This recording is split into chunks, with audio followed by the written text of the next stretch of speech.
Our investigators are still meeting with witnesses and identifying all parties involved. Preliminary information at this time is that there were at least 3 people legally armed with handguns in the area of this incident. Police giving more details about the deadly shooting at the Cielo Vista Mall that left 3 people injured and 1 person dead. Good evening and thank you for joining us. I'm Andy Morgan. Natasha is off. Police say they have 2 suspects in custody and that a fight is what led to yesterday's shooting. KTSM 9 News reporter Shelby Kapp is live from the Cielo Vista Mall tonight. Shelby, I know you spoke with people who were inside the mall during that shooting.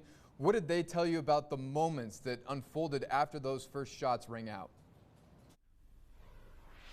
Yeah, Andy, people who were inside understandably shaken up after the shooting. That shooting police are calling a random incident between 2 groups that were inside the mall. Now, I did speak with a woman who works inside of one of the stores. She told me that they barricaded herself along with her coworkers and customers, and they were in there for hours.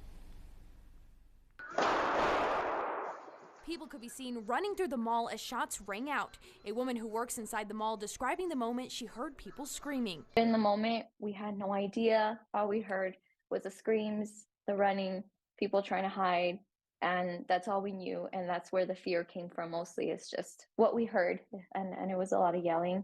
A lot of memories back to that August 3rd. The El Paso Police Department says those involved were teenagers to early 20s and that it started as a fight in the food court between 2 groups. During that fight, Group B, 1 person produced a handgun and shots were fired. It is scary to think about, considering that it was just a fight. So other than relief, I think it brings more fear because if that was just a fight, and well, what are we supposed to expect next, you know? Rescue 14 to Pumper 20, we're approaching Cielo Vista through the food court. We're arriving through Viscount and Mall.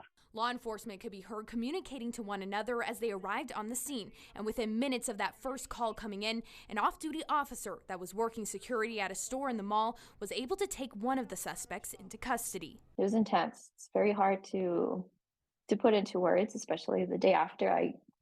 It was just a lot for all of us.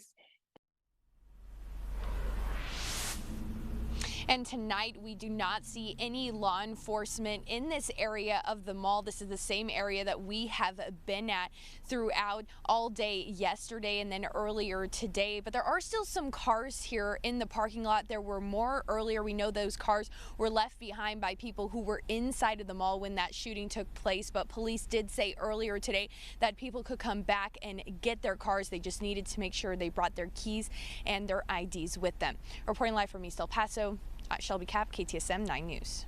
And our thanks to Shelby for that live report. Cielo Vista Mall sending a statement in regards to the shooting investigation, saying in part, quote, while the incident is isolated and there is no ongoing concern to shoppers, tenants, and mall staff, we are increasing our security presence in the mall out of an abundance of caution, end quote.